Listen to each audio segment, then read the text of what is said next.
Let's see the question, prepare an accounting equation on the following basis. हम देखो बिल्कुल simple सी accounting equation हम लोग बनाने वाले हैं, ठीक है। सो देखिए अकाउंटिंग इक्वेशन का फॉर्मेट क्या होता है। सबसे पहले हम लोग लिखेंगे ऊपर अकाउंटिंग इक्वेशन, ठीक है। फिर हम बनाते हैं फॉर्मेट। चलिए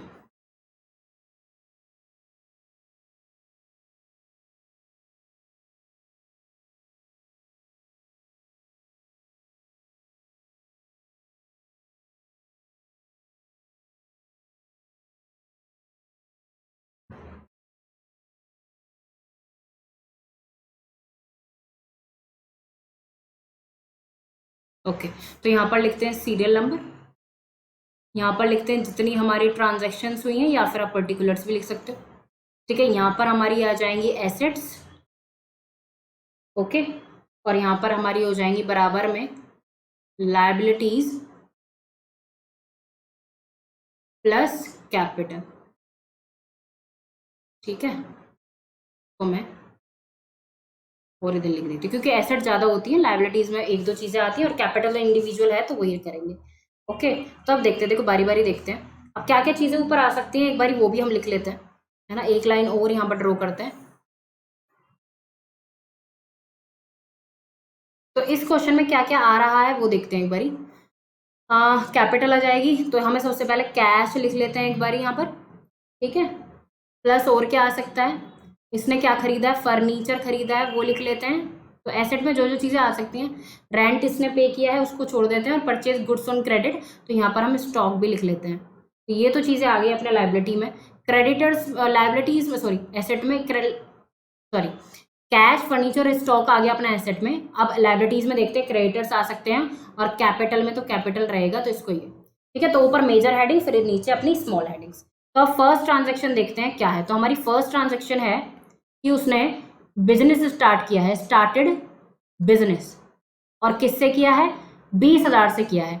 तो 20,000 के हिसाब से हमारा कैश बढ़ जाएगा और हमारी इधर कैपिटल बढ़ जाएगी, बढ़ गई, ओके। तो इसमें कोई दिक्कत आई, कोई दिक्कत नहीं आई। तो बार बार ना हमें एक ट्रांजेक्शन के नीचे, या तो आप ऐसे कर सकते हो बार बार इसका टोटल कर सकते हो, या फिर आप एक काम कर सकते हो डायरेक्ट आप लिख सकते हो, ठीक है। तो चलो हम टोटल, दूसरी ट्रांजेक्शन है अपनी, अभी मैं आपको टोटल करके भी दिखा दूंगी।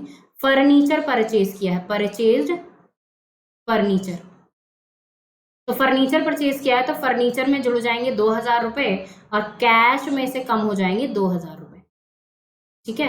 यहाँ पर अभी भी 20,000 है, यहाँ पर कुछ भी नहीं है, ठीक है, ओके। अब थर्ड अपना देख लेते हैं, पेड रेंट।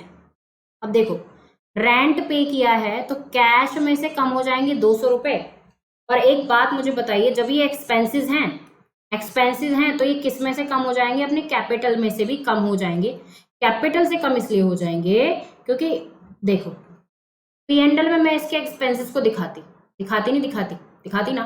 तो अगर मैं, मेरी बात सुनो, अगर मैं केवल प्रॉफिट एंड लॉस अकाउंट बना रही हूँ और मैंने एक्सपेंसेस में केवल 200 रुपए दिखा रहे हैं, तो मुझे इंडिविजुअली क्या आ गया, लॉस आ गया, क्या आ गया, लॉस आ गया। और लॉस को मैं कैपिटल में क्या करती हूँ, माइनस करती हूँ। तो देखो अगर तुम्हें दिख रहा है कहीं पर मुझे लॉस हो रहा है या मेरे एक्सपेंसेस हो रहे हैं, तो कैपिटल में से माइनस कर दो। अगर तुम्हें दिख रहा है कहीं पर मुझे प्रॉफिट हो रहा है या मेरी इनकम हो रही है, तो कैपिटल में ऐड कर दो, ठीक है। तो रेंट अगर पे किया है तो कैश में से 200 लेस हो जाएंगे क्योंकि मैंने कैश दिया है, और कैपिटल में से भी 200 लेस हो जाएंगे। अभी भी सब कुछ इक्वल चल रहा है, कोई दिक्कत नहीं है। फोर्थ आपकी ट्रांजेक्शन है, उन्होंने परचेज गुड्स किया है, परचेज गुड्स ऑन क्रेडिट। अब अगर गुड्स परचेज किया है क्रेडिट पे, तो ध्यान से देखो 3,000 रुपए स्टॉक में ऐड हो जाएंगे, और क्रेडिटर्स में भी 3,000 रुपए बढ़ जाएंगे, ठीक है। तो ये हो गई आपकी क्या, अकाउंटिंग इक्वेशन। अब हम देखते हैं कि हमारा टोटल कितना आता है। अगर हमारा टोटल आ जाता है बराबर, तो समझ लीजिए हमने सब कुछ किया है सही, ठीक है। कलर चेंज कर लेते। इसका दूसरा तरीका ये है कि आप बार बार इनका टोटल करो।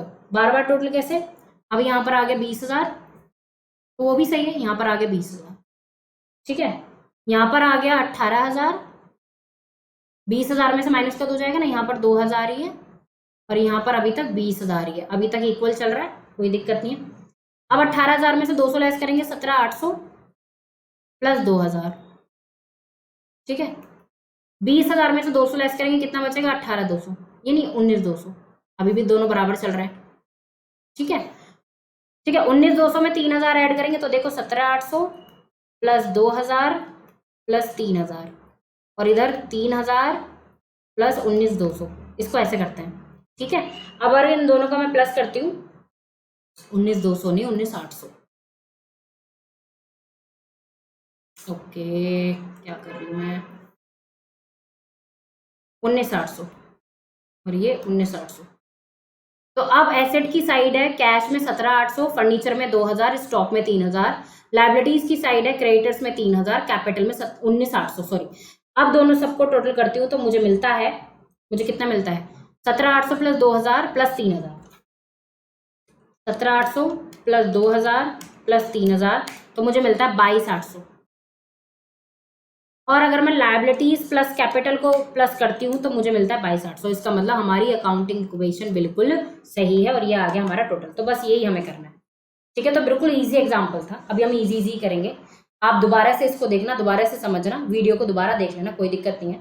And I hope this is a proper explanation to this question.